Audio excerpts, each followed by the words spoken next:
ಮತ್ತೆ ಸನ್ಮಾನ ಕಾರ್ಯಕ್ರಮ ಈ ಒಂದು ವೇದಿಕೆಯಲ್ಲಿ ನಡೆದಿದೆ. ಈ ಒಂದು ಕಾರ್ಯಕ್ರಮಕ್ಕೆ ಆಗಮಿಸಿದಂತಹ ಸರ್ವರಿಗೂ ಕೂಡ ನಾವು ಆತ್ಮೀಯವಾಗಿ ಸ್ವಾಗತ. ಸಲಹೆಗಾರರು ಹಾಗೆ ಶಾಸಕರು, ಪ್ರಾಸ್ತಾವಿಕ ಭಾಷಣ ಸುರೇಶ್ ಸಂಪಾಜಿ ಅಮ್ಮೆಮನೆ, ಜಿಲ್ಲೆ ನಂಗಾರು ಸುಮಿತ್ರಾ ಲಿಂಗರಾಜು, ಕಂಬೆಕೋಡಿ ಆನಂದ ಅಧ್ಯಕ್ಷರು, ಕೊಡಗು ಗೌಡ ಸಮಾಜ Madikeri, Prasanna Idikeri, leading edge advertising India private limited, Bhishma Thambekodi, Ajjirangala Ramanna ಇವನ್ನು ಕೂಡ ನಾನು ಆತ್ಮೀಯವಾಗಿ ಈ ಒಂದು ವೇದಿಕೆಗೆ ಆಹ್ವಾನಿಸ್ತವಳೆ.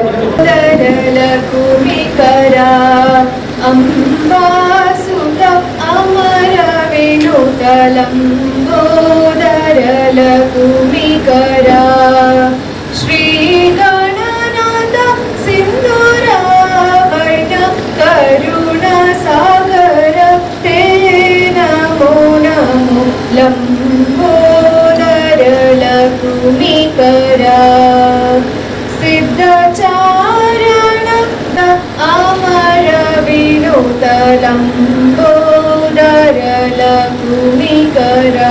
ಸತೀಶ್ ಇವರನ್ನ ಕೇಳಿಕೊಂಡವಳು ಅಲ್ಲೇ ಹೂಗುಚ್ಛ ನೀಡಿ ಸ್ವಾಗತಿಸಬೇಕಂತೇಳಿ ಕೇಳಿಕೊಂಡವಳು.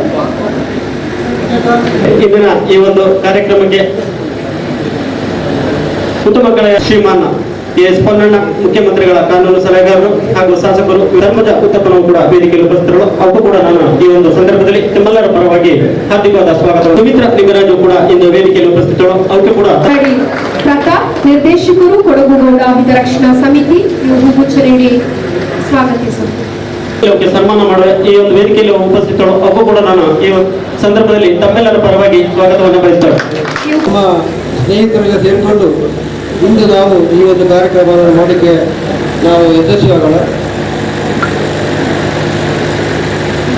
ನಾವು ಯಾಕೆ ಈ ಸಮಿತಿನ ನಾವು ರಚನೆ ಮಾಡೋಣ ಅಂದರೆ, ನಮಗೆ ಕೆಲವೊಂದು ಸಂದರ್ಭದಲ್ಲಿ ಇಲ್ಲಿ ಹಲವಾರು ನಮ್ಮ ಕೊಡಗಲ್ಲಿ ಸುಮಾರು 30-40 ಸಂಘ ಸಂಸ್ಥೆಗಳು ಇವು ನಮಗೆ ಏನಾಗುತ್ತದೆ, ನಮಗೆ ಕೆಲವು ಅವರೊಟ್ಟಿಗೆ ಸೇರಿಕೆ ಅಥವಾ ಅವು ನಮ್ಮನ್ನು ಸೇರಿಸಿಕೆ ಸ್ವಲ್ಪ ಹಿಂದೆ ಅಥವಾ ಮುಂದೆ ಇದ್ದು, ಆಗ ನಾವೇ ಒಂದು ಮಾಡಿದರೆ ಏನಾಗ್ಬೋದು, ನಾವೇ ಒಂದು ಮಾಡುವ, ನಾವು ಕನ್ನಡದಲ್ಲಿ ಮಾತಾಡುವ ಕೆಲವರು ನಾವೇ ಈ ಒಂದು ಸಂಘಟನೆ ಮಾಡಿದರೆ ಹೇಗಾಗ್ಬೋದು, ನಾವೇ ಮಾಡಿಕೊಂಡು ಒಂದು ಕಾರ್ಯಕ್ರಮ ಮಾಡುವ ಅಂತೇಳಿ ನಮ್ಮ ಒಂದು 2-2.5 ವರ್ಷಗಳಿಂದ ನಾವು ಚಿಂತನೆ ಮಾಡಿ ನಮ್ಮ ಸ್ನೇಹಿತರೆಲ್ಲ ಸೇರಿಕೊಂಡು ನಾವು ಈ ರೀತಿ ಮಾಡಿ ಈಗ ಒಂದು 3 ತಿಂಗಳಿಂದ ನಾವೊಂದು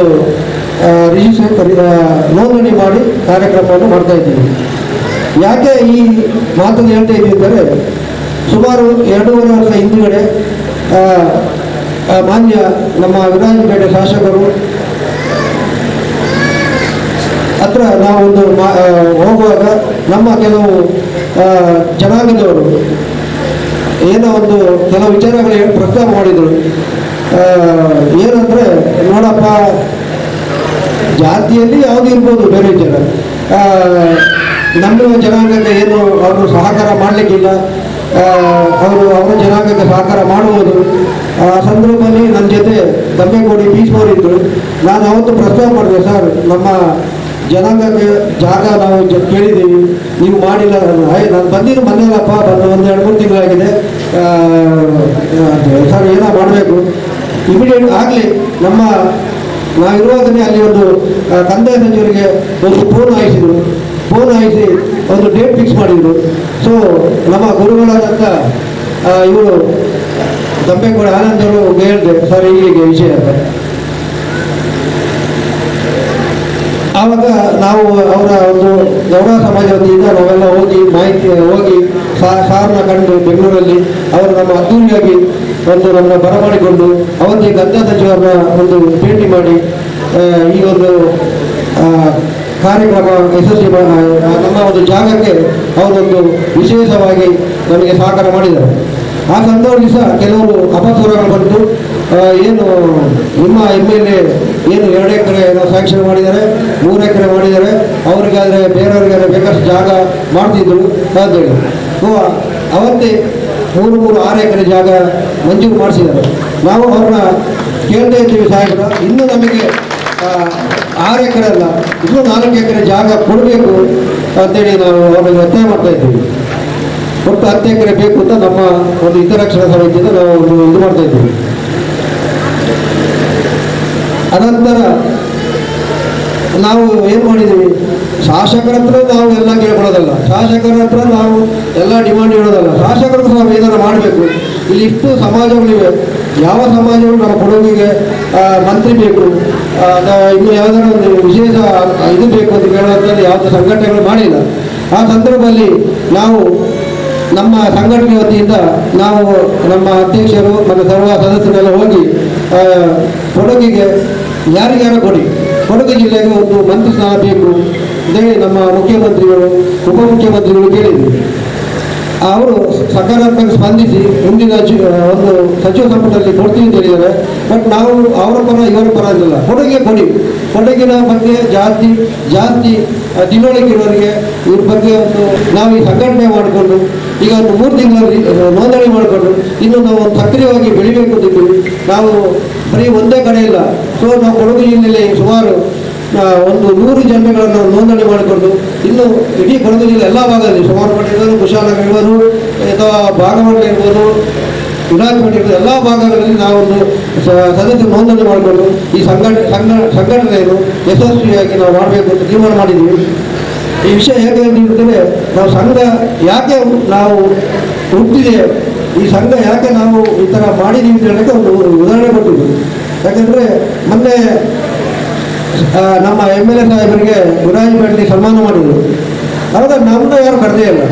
ನಾವು ಒಂದು ಸಂಘಟನೆ ಹೇಳಿದ್ರು, ಏನಪ್ಪ ನಮ್ಮನ್ನೆಲ್ಲ ಕರೆದಿಲ್ಲ ಅಂತ, ನಿಮ್ಮ ಸಂಘಟನೆ ಏನು ಇಲ್ಲ ನಾವು ಹಲವಾರು ಪತ್ರಿಕೆಗಳು ಕರೆದಿದ್ದೀವಿ, ನಿಮ್ಗೆ ಗೊತ್ತಾಗಿಲ್ವ, ಮುಖ್ಯಮಂತ್ರಿ ನಿಯೋಗ ಹೋಗಿದ್ದೀವಿ, ಉಪಮುಖ್ಯಮಂತ್ರಿ ನಿಯೋಗ ಹೋಗಿದ್ದೀವಿ, ಎಲ್ಲ ಕಡೆ ನಿಯೋಗ ಹೋಗಿದ್ದೀವಿ, ಎಲ್ಲ ಪತ್ರಿಕೆಯಲ್ಲಿ ಬಂದ್ವಿ. ಆಗ ನಮ್ಮ ಸಂಘ ಬಗ್ಗೆ ನಿಮ್ಗೆ ಗೊತ್ತಿಲ್ವ ಅಂತ ಏನಂದ್ರೆ ಒಂದು ತುಳಿಯುವಂಥ ವ್ಯವಸ್ಥೆಯನ್ನು ಮಾಡ್ತಾ ಇದ್ದಾರೆ. ಅದಕ್ಕೆ ನಾವು ಕಟ್ತಾ ಇದ್ದೀವಿ, ಇನ್ನೂ ನಾವು ಸದೃಢವಾಗಿ ಕಟ್ಟಬೇಕಂದಿದ್ದೀವಿ. ಅದಕ್ಕೆಲ್ಲ ನಿಮ್ಮೆಲ್ಲ ಸಹಕಾರ ಬಹಳ ಮುಖ್ಯ ಅಂತ ನಾವು ಹೇಳ್ತಾ ಇದ್ದೀವಿ. ಅಂತ ಇವತ್ತು ನಾವು ಹಲವಾರು ನಮ್ಮ ನಾಯಕರನ್ನು ಕರೆದಿದ್ದೀವಿ. ಬಟ್ ಅವ್ರಿಗೇನು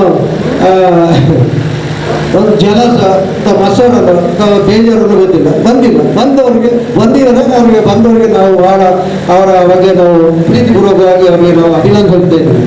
ಏನೇ ಇರಲಿ, ಸಂಘಟನೆ ನಾವು ನಮ್ಮ ಜನಾಂಗದ ಪರವಾಗಿ ಜನಾಂಗ ಆಗುವುಗಳ ಬಗ್ಗೆ ಅದ್ರ ಬಗ್ಗೆ ನಾವು ಸಂಘಟನೆ ಮಾಡಬೇಕು. ನಮ್ಮ ಜನಾಂಗದ ಸಮಸ್ಯೆ ಆದರೆ ಇದ್ರ ಬಗ್ಗೆ ಹೋರಾಟ ಮಾಡಬೇಕಾಗ್ತದೆ. ಈ ಒಂದು ನಿಟ್ಟಿನಲ್ಲಿ ನಾವು ಮಾಡ್ಕೊಂಡಿದ್ದೀವಿ. ಕಳೆದ ಒಂದು ವರ್ಷಗಳ ಹಿಂದುಗಡೆ ಈ 2 ಪ್ರಬಲ ಜಾತಿಗಳಿಗೆ ಏನೋ ಒಂದು ವೈಮನಸ್ಸು ನಡೀತಾ ಇತ್ತು. ಪತ್ರಿಕೆಯಲ್ಲಿ, ಕೆಲವು ವಾಟ್ಸಪ್ಗಳಲ್ಲಿ, ಇನ್ಸ್ಟಾಗ್ರಾಮ್ ನಡೀತಾ ಇತ್ತು. ಆವಾಗ ನಾವೇ ನಮ್ಮ ಸಂಘಟನೆ ವತಿಯಿಂದ ನಾವು ಪತ್ರಿಕೆ ಗೋಷ್ಠಿ ಮಾಡಿ ಖಂಡಿಸಿದ್ದೀವಿ. ಯಾಕಂದರೆ ನಾವು ನೇರವಾಗಿ ಹೋರಾಟ ಮಾಡ್ತೀವಿ, ನಮಗೆ ಭಯ ಇಲ್ಲ, ಆ ಕಡೆ ಅಂಡರ್ಸ್ಟ್ಯಾಂಡಿಂಗ್ ಇಲ್ಲ, ಎಲ್ಲ ನಮ್ಮ ಜನಾಂಗದ ಪರ ಇತ್ತಂದರೆ ನಾವು ಹೋರಾಟ ಮಾಡ್ತೀವಿ. ಬಟ್ MLA ಒಟ್ಟಿಗೆ ನಾವು ಯಾಕೆ ಅಂದರೆ MLA ಅವರು ನಮಗೆ ಒಳ್ಳೆ ಸಹಕಾರ ಕೊಡ್ತಾ ಇದ್ದಾರೆ. ಅವರ ಅಭಿವೃದ್ಧಿ ಬಗ್ಗೆ ನಾವು ಏನು ಹೇಳೋದಿಲ್ಲ, ಯಾಕಂದರೆ ಎಲ್ಲರಿಗೂ ಗೊತ್ತಿದೆ.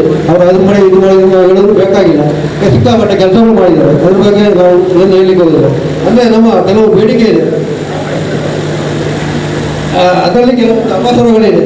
ನಮ್ಮ ಗೌಡ ಜನಾಂಗದವರು ಮಾಡುವಂಥ ಕಾರ್ಯಕ್ರಮಗಳಿಗೆ, ಅದೇ ಕ್ರೀಡಾಕೂಟಗಳಿಗೆ ನಮಗೆ ಸರ್ ಸ್ವಲ್ಪ ಹಣ ಎಲ್ಲ ಕಡಿಮೆ ಬರ್ತಾ ಉಂಟು, ಸ್ವಲ್ಪ ಜಾಸ್ತಿ ಕೊಡಿಸಬೇಕು, ಬೇರೆ ಜನಾಂಗಗಳಿಗೆ ಜಾಸ್ತಿ ಬರ್ತಾ ಉಂಟು ಹೇಳೋ ಒಂದು ಅಪಸ್ವರ ಉಂಟು.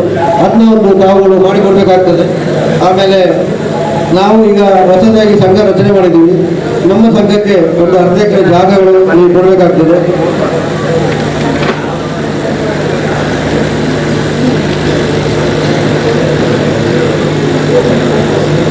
ಮತ್ತು ನಮ್ಮ ಈಗಾಗಲೇ ಹೇಳಿದ್ವಿ, ನಮ್ಮ ಸಮಾಜಕ್ಕೆ ಈಗ 6 ಎಕರೆ ಒಟ್ಟಿಗೆ ಇನ್ನು 4 ಎಕರೆ ಹೆಚ್ಚುವರಿ ಕೊಡಬೇಕು.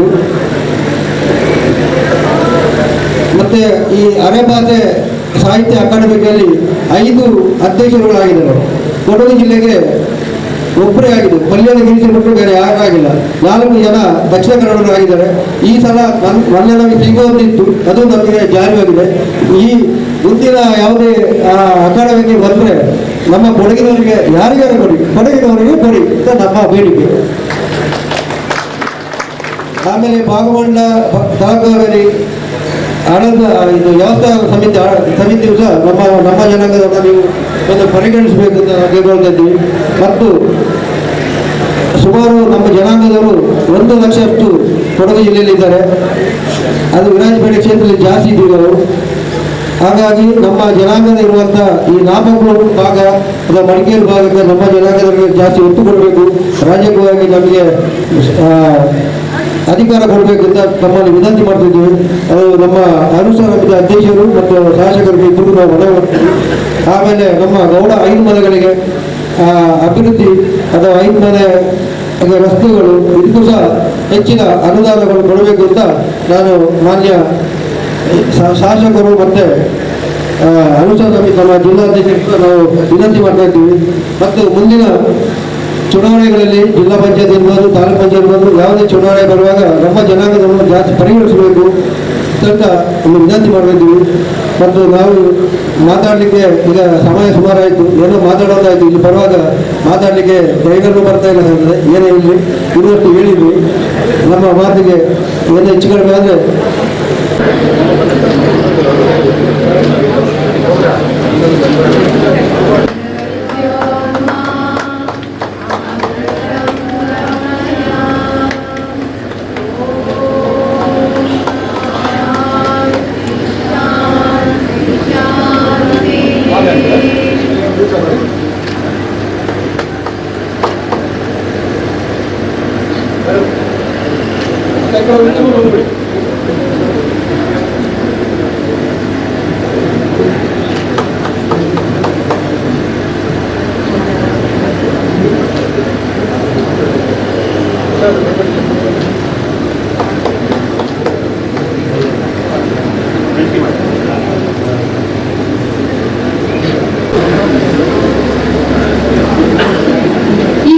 ಈ ಒಂದು ಕಾರ್ಯಕ್ರಮದ ಇರಿಸಿದಂತಹ ಕುರ್ಚಿಯಲ್ಲಿ ಮಾನ್ಯ ಶಾಸಕರು ಬಂದು ಆಸೀನರಾಗಿ ಈ ಒಂದು ನಮ್ಮ ಅಭಿನಂದನೆಯನ್ನ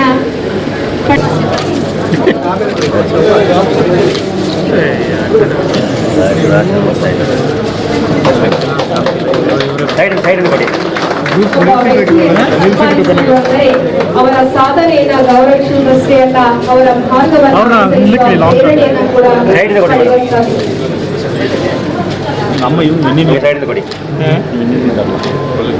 ನಿಮ್ಮ ಸೇವೆ ನಮ್ಮ ಹೆಮ್ಮೆ.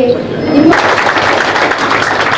ಶಾಸಕರನ್ನ ಅಭಿನಂದನೆ ಹೇಳ್ತವಳು ಹಂಗೇನೆ ತಮ್ಮ diploma in HRM, diploma in computer application, diploma in agricultural ವಿದ್ಯಾಭ್ಯಾಸನ ಮೈಸೂರು ವೈದ್ಯಕೀಯ ಕಾಲೇಜಲ್ಲಿ MBBS ಪದವಿನ, ಹಾಗೆ ಬೆಂಗಳೂರು ವೈದ್ಯಕೀಯ ಕಾಲೇಜಲ್ಲಿ ವಿಧಿ ವಿಜ್ಞಾನದಲ್ಲಿ MD ಪದವಿನ ಪಡ್ಕೊಂಡಳು.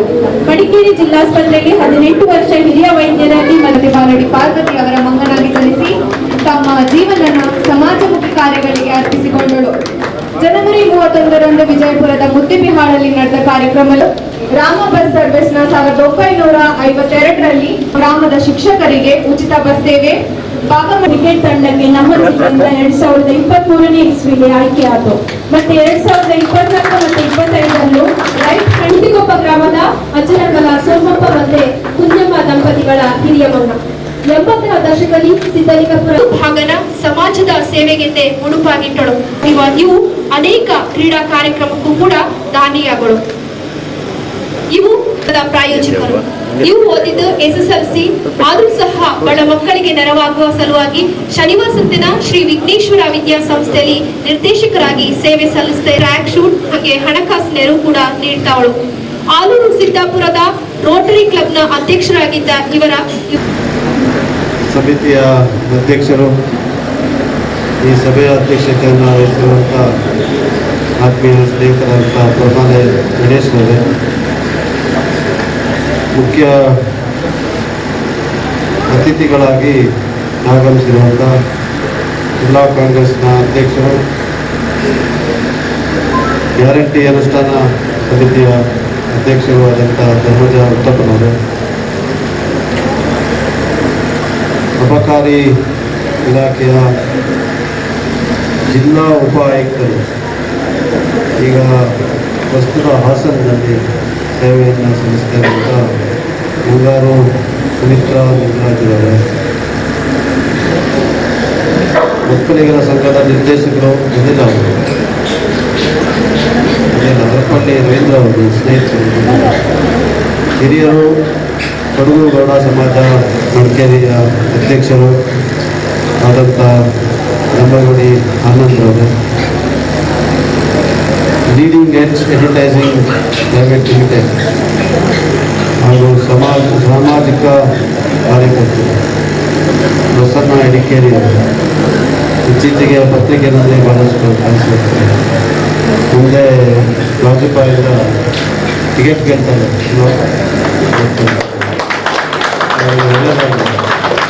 ಯಾಕಂದರೆ ರಾಜಕೀಯದಲ್ಲಿ ಒಳ್ಳೆಯವರು ಬರಬೇಕು. ಯಾವುದೇ ಪಕ್ಷ ಗೆಲುವು ಸೋಲು ಜನ ನಿರ್ಧಾರ ಮಾಡ್ತಾರೆ. ಅಂದರೆ ಒಳ್ಳೆಯವರು ಇರಬೇಕು.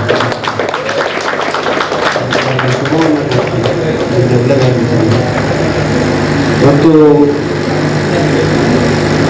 ಈ ಕಾರ್ಯಕ್ರಮದ ಪ್ರಾಸ್ತಾವಿಕ ಭಾಷಣವನ್ನು ಮಾಡಿ ಹಲವಾರು ಬೇಡಿಕೆಗಳನ್ನು ಒತ್ತಾಯಗಳನ್ನು ಮಂಡಿಸಿದಂಥ ನನ್ನ ಸ್ನೇಹಿತರು ಆದಂಥ ಸುರೇಶ್ ಅವರೇ, ಇವತ್ತು ವಿವಿಧ ಕ್ಷೇತ್ರಗಳಲ್ಲಿ ಅಪಾರವಾದಂಥ ಕೊಡುಗೆಯನ್ನು ಕೊಟ್ಟು ಕೊಡಗು ಗೌಡ ಹಿತರಕ್ಷಣಾ ಸಮಿತಿಯವರನ್ನು ಗುರುತಿಸಿ ಸನ್ಮಾನಕ್ಕೆ ಪಾತ್ರರಾದಂಥ ಕೃಪಾ ದೇವರಾಜು ಪೂಜಾರಿಯವರೇ, ಡಾಕ್ಟರ್ ಸೂರ್ಯಕುಮಾರ್ ಕಿಲ್ಲಾರವರೇ,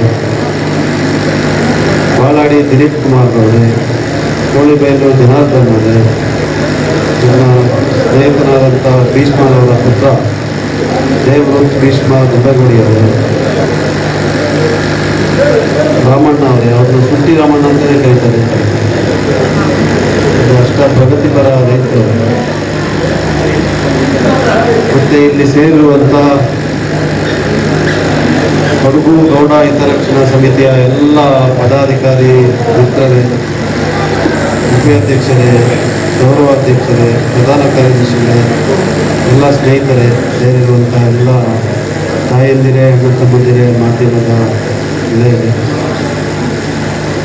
ಸುರೇಶ್ ಅವರು ಪ್ರಾಸ್ತಾವಿಕವಾಗಿ ಮಾತಾಡ್ತಾ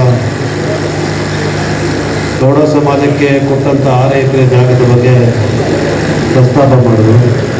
ಇನ್ನು ಹೆಚ್ಚು ಜಾಗ ಕೊಡಿಸಿ ಅಂತ ಕೂಡ ಆನಂದ್ ಅವರು ಇದ್ದಾರೆ. ಅವರಿಗೆ ಗೊತ್ತಿದೆ ಈ 6 ಎಕರೆ ಸಿಗಬೇಕಾದ್ರೆ ಎಷ್ಟೆಲ್ಲ ಶ್ರಮ ವಹಿಸಬೇಕಾಯಿತು. 2022ರಲ್ಲಿ ತಿರಸ್ಕಾರಗೊಂಡು ವಾಪಸ್ ಬಂದಿತ್ತು. 23ರಲ್ಲಿ ಚುನಾವಣೆಯ ನಂತರ ಆಗ ಅಧ್ಯಕ್ಷರು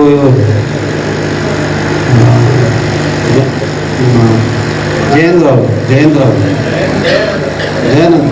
ಅವರು ಮತ್ತು ಆನಂದ್ರವರು ಮತ್ತು ಆ ಸಂಘದ ಎಲ್ಲ ಹಿರಿಯರು ಬಂದು ಒತ್ತಾಯ ಮಾಡಿ ಜಾಗ ನಮಗೆ ಕೊಡಿಸ್ಬೇಕು. ಇಲ್ಲಿಂದ ಸರ್ಕಾರಕ್ಕೆ ಅದು ಪ್ರಸ್ತಾವನೆ ಸಲ್ಲಿಸಿದಾಗ ಮೊದಲು 13 ಎಕರೆ ಕೊಡಬೇಕು ಅಂತ ಹೇಳಿ ಇಲ್ಲಿಂದ ಪ್ರಸ್ತಾವನೆ ಸಲ್ಲಿಸ್ತೀವಿ. ಬೆಂಗಳೂರಿನಲ್ಲಿ ಅಧಿಕಾರಿಗಳು ಅವರಿಗೆ ಮಡಿಕೇರಿಯಲ್ಲಿರುವಂಥ ಪ್ರದೇಶ, ಮಲೆನಾಡಿನ ಪ್ರದೇಶ ಭೌಗೋಳಿಕವಾಗಿ ಯಾವ ರೀತಿ ಇರ್ತದೆ ಅಂತ ಅಷ್ಟು ಅರಿವಿಕೆ ಇಲ್ಲ ಅಂತ ನಮಗೆ ಅನಿಸ್ತದೆ. ಅವರು 13 ಎಕರೆ ಯಾವ ಕಾರಣಕ್ಕೂ ಯಾವ ಸಂಘಕ್ಕೂ ಕೊಟ್ಟಿಲ್ಲ, ಕೊಡೋದಿಲ್ಲ ನಾವು ಅಂತೇಳಿ. ಮತ್ತು ನಾನೇ ಎಲ್ಲರಿಗೂ ಫೋನ್ ಮಾಡಿ ಸ್ವಲ್ಪ ಕಮ್ಮಿ ಮಾಡ್ಕೊಬಿಡೋಣ, ಇದನ್ನು ನಾವು ಒಂದು 8 ಎಕರೆ ಮಾಡೋಣ, ಆಗ ಸಿಗುತ್ತೆ, ಆಮೇಲೆ ಮುಂದಕ್ಕೆ ನೋಡೋಣ ಅಂಥೇಳಿ ಅವ್ರಿಗೆ ನಾನು ಮದುವೆ ಮಾಡಿದೆ. ಅವರು ಎಲ್ಲ ಕೂಡ ಒಪ್ಕೊಂಡು ನಾವು ಕಂದಾಯ ಸಚಿವರು ಕೃಷ್ಣ ಬೈರೇಗೌಡರನ್ನ ಭೇಟಿ ಮಾಡಿದ್ವಿ. ವರ್ಷ 3-4 ಸತಿ ಭೇಟಿ ಮಾಡಿದ್ವಿ. ಮತ್ತು ಅಲ್ಲಿ ಬೆಂಗಳೂರಿನಲ್ಲಿ ನಮ್ಮ ಹೇಳಿದಾರಲ್ಲ ಇಂಜಿನಿಯರ್ ಜಯರಾಮ್ ಅವರು ಮತ್ತು ಇನ್ನೊಬ್ಬರು ಸೇರಿ ಹಿರಿಯರಿದ್ದಾರೆ. ಅವರಿಬ್ಬರು ಪಾಪ ಭಾಳಷ್ಟು ಅಲ್ಲಿ ಇದ್ದರೆ ಬಂದು ನನ್ನ ಕಚೇರಿಗೆ ಬಂದು ಕಂದಾಯ ಇಲಾಖೆಯ ಕಚೇರಿಗೆ ಹೋಗಿ ಎಲ್ಲ ಕೂಡ ಅದು ಇದ್ದೇ ಬಂತು. ಅದು 2 ಬಾರಿ ಸಂಪುಟ ಸಭೆಗೆ ಬರಲಿಕ್ಕೆ ನಿರ್ಣಯ ಆಯಿತು. ಇಲ್ಲ ಕೆಲವು ತಾಂತ್ರಿಕ ವಿಚಾರಗಳು, ಇಲ್ಲಿ ಎಷ್ಟಿದೆ ಮೌಲ್ಯ, ಇದು ಭೂ ಪರಿವರ್ತನೆ ಆಗಿದ್ರೆ ಎಷ್ಟಿದೆ ಮೌಲ್ಯ, ಕಮರ್ಷಿಯಲ್ ಇದ್ದರೆ ಎಷ್ಟಿದೆ ಮೌಲ್ಯ, ಇದೆಲ್ಲವನ್ನ ಕೊಡಬೇಕು ಅಂತ ಇಲ್ಲಿ ಡಿ ಸಿ ಅವರು ಒಪ್ತಾ ಇದ್ದಾರೆ. ನಾನು ಹೇಳೋದು ಯಾಕಂದರೆ ಅವರೇ ಎಲ್ಲರಿಗೂ ಕೊಕ್ಕೆ ಹಾಕೋದು ಅಧಿಕಾರಿಗಳೇ. ಅದಕ್ಕೆ ಅವರು ಆಯಿತು ಅಂತೆಲ್ಲ ಮಾಡಿ ಕೊನೆಯದಾಗಿ ಅದು ಬಂತು ಕ್ಯಾಬಿನೆಟಿಗೆ ಬಂದಂಥ ಸಂದರ್ಭದಲ್ಲಿ ನಮ್ಮ ಕಂದಾಯ ಸಚಿವರು ಇರಲಿಲ್ಲ, ಊರಿನಲ್ಲೇ ಇಲ್ಲ. ಮತ್ತು ಒಳಗೆ ಚರ್ಚೆ ಆಗ್ತಾ ಇದ್ದಾಗ ಮನೆಯ ಒಳಗಿದ್ದಂಥ ಕೆಲವು ಸ್ನೇಹಿತರು ಸಚಿವರು ನನಗೆ ದೂರವಾಣಿ ಮೂಲಕ ಫೋನ್ ಮಾಡಿ, ಇದು ಬರೀ 3 ಎಕರೆ ಕೊಡಬೇಕು ಅಂತೇಳಿ ಕಂದಾಯ ಇಲಾಖೆಯ ಕಾರ್ಯದರ್ಶಿಗಳು ಹೇಳ್ತಾ ಇದ್ದಾರೆ, ಇದನ್ನ ನೀವು ತಡೆದು ಬಿಡಿ, ಬೇಡ ಇದು ಅಂತ ಹೇಳಿ ಅವ್ರು ಫೋನ್ ಮಾಡಿದ್ದಾರೆ. ಮುಖ್ಯ ಕಾರ್ಯದರ್ಶಿಗಳಿಗೆ ಫೋನ್ ಮಾಡಿ ಬೇಡ ಅಂತ ಹೇಳಿದ್ದಾರೆ. ನಾನು ತಕ್ಷಣ ಆನಂದ್ ಅವರಿಗೆ ಫೋನ್ ಮಾಡಿದ್ದೆ, ಈ ಥರ ಆಗ್ತಾ ಇದೆ, ನನ್ನ ಅನಿಸಿಕೆ 3 ಎಕರೆ ತಗೊಳ್ಳೋಣ, ಆಮೇಲೆ ಮುಂದಕ್ಕೆ ಮತ್ತಷ್ಟು ಅದನ್ನು ಪ್ರಯತ್ನ ಮಾಡೋಣ, ಇಲ್ಲ ಯಾವುದೂ ಬೇಡ ಅಂತ ಹೇಳ್ಬಿಟ್ರೆ ಏನು ಸಿದ್ಧಂಗೆ ಆಗ್ಬಿಡ್ತದೆ ನೋಡಿ ಅಂತ ಹೇಳ್ತಾರೆ. ಅವರು ವಿಚಾರ ಮಾಡ್ತೀವಿ ಅಂತೇಳಿ ಆಮೇಲೆ ನಾನು ಒಳ್ಳೆದ ಗಿರೀಶ್ ಅವ್ರಿಗೂ ಕೂಡ ಫೋನ್ ಮಾಡಿದೆ. ಅವರು ಇದನ್ನು ವಿಚಾರ ಮಾಡ್ತೀವಿ ನಾವು ಅಂತೇಳಿ ಅವರೆಲ್ಲ ಚರ್ಚೆ ಮಾಡಿ, ಆಯಿತು 3 ಎಕರೆ ಕೊಡಿ, 3 ಎಕರೆ ಕೊಡಿ ಅಂತೇಳಿ ಅವ್ರು ಫೋನ್ ಮಾಡಿದ್ರು. ನಾನು ಮುಖ್ಯ ಕಾರ್ಯದರ್ಶಿಗೆ ಹೇಳಿದೆ, ಇದು ಕಮ್ಮಿ ಆಯಿತು, ಅದು ಇವಾಗ ಕೊಡ್ತೀವಿ, ಮುಂದಕ್ಕೆ ನೋಡೋಣ ಅಂತೇಳಿ ಹೇಳಿದೆ. 3 ಎಕರೆ ಮೊದಲನೇ ಸಂಪುಟ ಸಭೆಯಲ್ಲಿ ತೀರ್ಮಾನ ಆಗಿ ಪಾಸ್ ಆಗಿದೆ. 3 ಎಕರೆಗೆ ಅವರೆಲ್ಲ ಕೂಡ ಪಾಪ ನಿಜವಾಗ್ಲೂ ಹೇಳ್ಬೇಕಂದ್ರೆ ಭಾಳ ದೊಡ್ಡ ಮನಸ್ಸು. ನೀವು 3 ಎಕರೆ ಕೊಡಿಸ್ದಲ್ಲ, ನಮ್ಗೆ ಭಾಳ ಸಂತೋಷ ಆಯಿತು ಅಂತೇಳಿ ಅವರೆಲ್ಲ ಬಂದು ನನಗೆ ಧನ್ಯವಾದಗಳನ್ನ ಹೇಳಿ ಎಲ್ಲ ಮೆಸೇಜ್ಗಳು ಹಾಕಿ ಎಲ್ಲ ಕಡೆ ಅವರು ತಿಳಿಸಿದ್ರು. ಅಂದರೆ 6 ಎಕರೆ ಕೊಡಬೇಕಾಗಿತ್ತು, 3 ಎಕರೆ ಸಿಗ್ತಲ್ಲ ಅಂತೇಳಿ ಅವ್ರೇನು ಬೇಸರ ಮಾಡಲ್ಲ, 8 ಎಕರೆ ಸಿಗಬೇಕಿತ್ತು.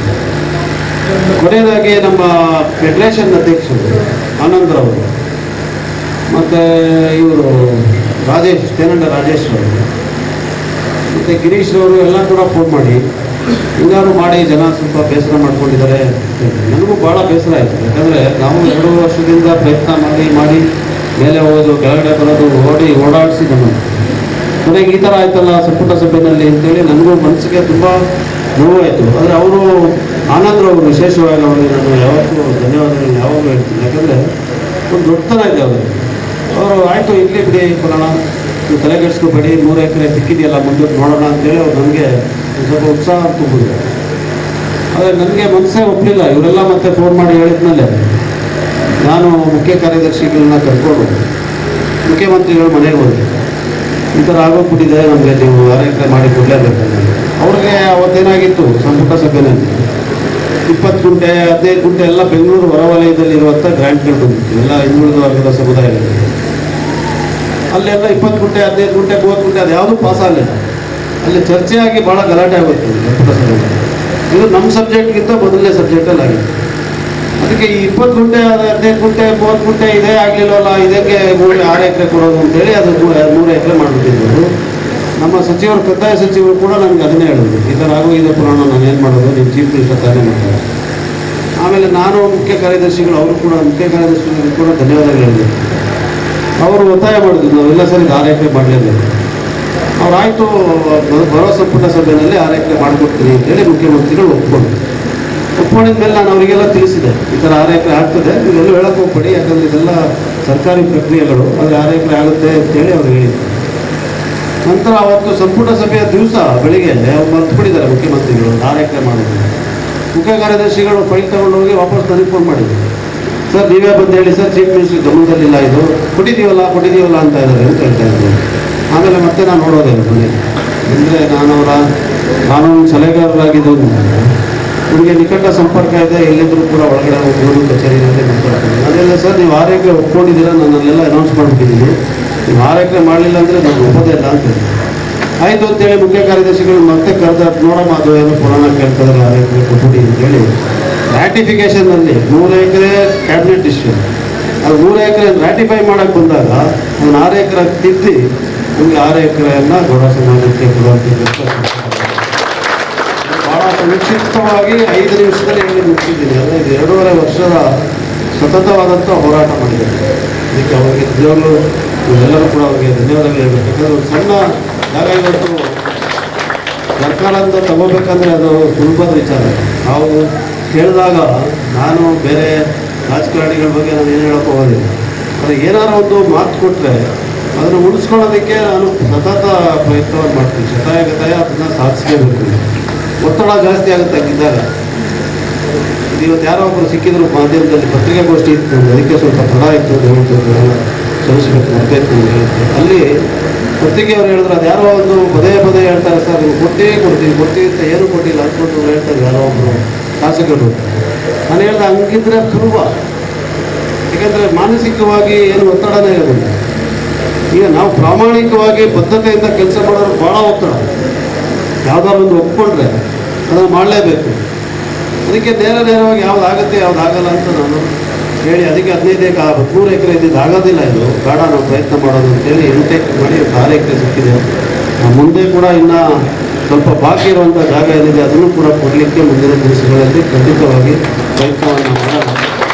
ಗೌಡ ಸಮಾಜದ ಒಳ್ಳೆಯ ಕಟ್ಟಡ ಆಗಲಿ, ನಿರ್ಮಾಣ ಆಗಲಿ, ಈಗಿರುವಂಥ ಆಡಳಿತ ಮಂಡಳಿಯವರು ಅಧ್ಯಕ್ಷರು ಆನಂದರವರು ಅವರು ಖಂಡಿತವಾಗಿ ಒಳ್ಳೆಯ ಕೆಲಸವನ್ನು ಮಾಡ್ತಾರೆ, ಎಲ್ಲರಿಗೂ ಕೂಡ ಮಾರ್ಗದರ್ಶಕ ಮಾಡೇ ಮಾಡ್ತಾರೆ ಅಂತ ಹೇಳುವಂಥ ವಿಶ್ವಾಸ ನನಗಿದೆ. ನಾನು ಕಟ್ಟಡ ನಿರ್ಮಾಣಕ್ಕೂ ಕೂಡ ನನ್ನ ಸಹಕಾರವನ್ನು ಕೊಡ್ತೀನಿ. ಒಳ್ಳೆಯ ಒಂದು ಕಟ್ಟಡ, ಭವ್ಯವಾದಂಥ ಕಟ್ಟಡ ನಿರ್ಮಾಣ ಆಗಿ ಗೌಡ ಸಮಾಜದ ಒಂದು ಆಚಾರ ವಿಚಾರಗಳು ಮತ್ತು ಸಂಸ್ಕೃತಿ, ವಿಭಿನ್ನವಾದಂಥ ಒಂದು ಸಂಸ್ಕೃತಿ ಇದೆ, ಅದನ್ನು ಉಳಿಸುವಂಥ ಕೆಲಸ ಆಗಲಿ ಅಂತ ನಾನು ಇವತ್ತು ಆಶಯಿಸ್ತೇನೆ. ಹಾಗೆ ಭಾಗಮಂಡಲದಲ್ಲಿರುವಂಥ ಗೌಡ ಸಮಾಜದವರು ನಮ್ಮ ಚುನಾವಣೆಗಿಂತ ಮೊದಲು ಕಟ್ಟಡ ನಿರ್ಮಾಣದ ಸಂದರ್ಭದಲ್ಲಿ ಅಲ್ಲಿ ಕರೆಸಿದ್ದು ನಾನು ಕೈಯಲ್ಲಾಗುವಂಥ ಋಣ ಸಹಾಯ ಕೈಯಿಂದ ಎಷ್ಟಾಗುತ್ತೆ ಅಷ್ಟು ಸಹಾಯವನ್ನು ಮಾಡಿದ್ದೆ. ಸರ್ಕಾರ ಬಂದ ಮೇಲೆ ಅದನ್ನು ಅನುದಾನ ಪಡಿಸಬೇಕು ಅಂತ ಹೇಳೋದು ಮುಖ್ಯಮಂತ್ರಿಗಳಿಗೆ ಮನವಿಯನ್ನು ಮಾಡಿ 1 ಕೋಟಿ ರೂಪಾಯಿ ಅನುದಾನವನ್ನು ಬಿಡುಗಡೆ ಮಾಡಲಿಕ್ಕೆ ಅವರು ಆದೇಶ ಹೊರಡಿಸಿದ್ದಾರೆ. ಅದೆಲ್ಲ ಹಣ ಬಂದಿಲ್ಲ, ಆದಷ್ಟು ಬೇಗ ನಾನು ಈ ಸದನ ಮುಗಿಯುವಷ್ಟರೊಳಗಡೆ ಅದನ್ನು ಕೊಡಿಸುವಂಥ ಕೆಲಸ ಮಾಡ್ತೀನಿ. ಅದು ಕೂಡ ಆದಷ್ಟು ಬೇಗ ಪೂರ್ಣಗೊಳ್ಳಲಿ ಅಂತೇಳಿ ನಾನು ಆಶ್ರಯಿಸ್ತೇನೆ. ಹಾಗೆ ಈ ವರ್ಷದ ಕ್ರಿಯಾ ಯೋಜನೆಯಲ್ಲಿ 5 ಮನೆಗಳ ಅಭಿವೃದ್ಧಿ ಎಲ್ಲ, ಈಗ ನಮ್ಮ ಅರೆಭಾಷೆ ಗೌಡರ 5 ಮನೆಗಳಿರ್ಬೋದು, ಕೊಡವ ಭಾಷೆ ಮಾತಾಡುವಂಥ ಬಹಳಷ್ಟು ದೊಡ್ಡ ಸಮುದಾಯ 21 ಜನಾಂಗ, ಅವರ 5 ಮನೆಗಳಿರ್ಬೋದು, ಕೊಡವ ಸಮುದಾಯದ 5 ಮನೆಗಳಿರ್ಬೋದು, ಇದೆಲ್ಲರ ಅಭಿವೃದ್ಧಿಗಾಗಿ ಒಟ್ಟಾರೆ ಒಂದು 110 5 ಮನೆಗಳಿಗಿಂತ ಜಾಸ್ತಿ 4.5 ಕೋಟಿ ರೂಪಾಯಿ ಈ ಬಾರಿ ಅದಕ್ಕೆ ಮೀಸಲಿಟ್ಟು ಕ್ರಿಯಾ ಯೋಜನೆಯನ್ನು ಮಾಡಿದ್ದೇವೆ. ಅರೆಭಾಷೆ ಗೌಡ ಸಮಾಜದವರಿಗೆ ಬಹುಶಃ 30ಕ್ಕಿಂತ ಹೆಚ್ಚು 5 ಮನೆಗಳಿಗೆ, 5 ಮನೆ ರಸ್ತೆಗಳಿಗೆ, 5 ಮನೆ ಅಭಿವೃದ್ಧಿ ಅಥವಾ 5 ಮನೆ ರಸ್ತೆ ಅದು ಯಾವ್ದು ಹೇಳಿದ್ದಾರೆ ಅದಕ್ಕೆ ಈ ಬಾರಿಯ ಕ್ರಿಯಾ ಯೋಜನೆಯಲ್ಲಿ ಕೊಡುವಂಥ ಕೆಲಸ ಆಗುತ್ತೆ. 35 ಮನೆಗಿಂತ ಹೆಚ್ಚು 5 ಮನೆಗಳಿಗೆ ಕೊಡುವಂಥದ್ದು. ಆ ರೀತಿಯಾಗಿ ನಾನು ಇಷ್ಟೇ ತಮ್ಮಲ್ಲಿ ವಿನಂತಿ ಮಾಡೋದು, ನಾನು ಹುಟ್ಟಿರೋದು ವಿರಾಜಪೇಟೆಯಲ್ಲಿ, ನನ್ನ ಬಾಲ್ಯ ವಿರಾಜಪೇಟೆಯಲ್ಲಿ ತಾಲೂಕು ಕಚೇರಿ, ತಾಲೂಕು ಮೈದಾನ ಆವಾಗ ಅದರ ಮುಂಭಾಗದಲ್ಲಿರುವಂಥ ನನ್ನ ತಾಯಿಯ ಮನೆಯಲ್ಲಿ ಆಗಿರುವಂಥದ್ದು, ಅಲ್ಲೇ ಓದಿದೆ. ನಂತರ ನನ್ನ ತಂದೆ ವಿರೋಧ ಪಕ್ಷದ ನಾಯಕರಾದರು 78ನೇ ಇಸ್ವಿ. ಆಗ ಬೆಂಗಳೂರಿನಲ್ಲಿ ಮನೆ ಸಿಕ್ತು ಅಂತ ನಾವೆಲ್ಲ ಕುಟುಂಬಸ್ಥರಾಗಿ ಬೆಂಗಳೂರಿಗೆ, ಈಗ ಹೆಚ್ಚಿನ ವಿದ್ಯಾಭ್ಯಾಸ ಬೆಂಗಳೂರಿನಲ್ಲಾಗಿದೆ. ನಮಗೆ ಯಾವುದೋ, ನಾನು ಜೀವನದಲ್ಲಿ ಯಾವತ್ತೂ ಯಾವುದೇ ಜಾತಿ ಪದ್ಧತಿಯಾಗಲಿ ಬೇರೆ ರೀತಿಯಾದಂಥ ಭೇದ ಭಾವಗಳಾಗಲಿ ನನ್ನ ಮನಸ್ಸಿನಲ್ಲಿ ಇದ್ದೇ ಇಲ್ಲ, ಇರೋದು ಇಲ್ಲ. ಈ ರಾಜಕೀಯ ಹೆಂಗೆ ಅಂತ ಹೇಳಿದ್ರೆ, ನೋಡಪ್ಪ ಅವ್ರು ಕೊಟ್ಬಿಟ್ರೆ ಇವ್ರು ಕೊಟ್ಟಿಲ್ಲ, ಇವ್ರು ಜಾತಿವಾದಿ ಅಂತ. ಈಗ ಯಾವುದಿದು ಅಂತತ್ವವಾಗಿ ಯಾವ್ಯಾವುದು ಏನೇನಾಗಿದೆ ಅಂತ ಹೇಳೋದನ್ನು ಜನರಿಗೆ ಮುಟ್ಸೋದಕ್ಕೆ ಸಾಧ್ಯನೇ ಆಗೋದಿಲ್ಲ. ಕೊನೆಯದನ್ನು ಮಾತ್ರ ನೋಡ್ತಾರೆ, ಏನು ತಪ್ಪು ಅಂತ ನಾನು ಹೇಳ್ತಾ ಇಲ್ಲ. ಆದರೆ ರಾಜಕೀಯದಲ್ಲಿ ಇರ್ತೀವಿ, ಓದ್ತೀವಿ, ಗೆಲ್ತೀವಿ, ಸೋಲ್ತೀವಿ, ಇದೆಲ್ಲ ಇರ್ತದೆ ಜೀವನದಲ್ಲಿ, ಅದೇ ಎಲ್ಲ ಅಂತ ಹೇಳೋದಕ್ಕಾಗೋದಿಲ್ಲ. ಆದರೆ ನಾನೀಗ ನೋಡಿ, ಅವರು ಯಾರೋ ಪಾಪ ನಮ್ಮ ದೀಪಕ್ ಪಟ್ಟಣ ದೀಪಕ್ ಕೊಡೋಲ್ಲ, ಅವರು ಫೋನ್ ಮಾಡಿದರು, ಅವ್ರಿಗೆ ಪಾಪ ಯಾರು ತೊಂದರೆ ಆಗಿದೆ ಆರೋಗ್ಯಕ್ಕೆ, ನೀವು ಸಹಾಯ ಮಾಡಿ ಅಲ್ಲಿ. ಯಾರು ಯಾವ ಜಾತಿ ಯಾವ ಜನ ಕೇಳಬೇಕು. ಇವತ್ತವರೆಗೂ ನನ್ನ ಹತ್ರ ಒಬ್ಬ ಶಾಸಕನಾಗಿ, ಒಬ್ಬ ವಕೀಲನಾಗಿ, ಒಬ್ಬ ನಾಗರಿಕನಾಗಿ ಬಂದಂಥವ್ರು ಯಾರನ್ನೂ ಕೂಡ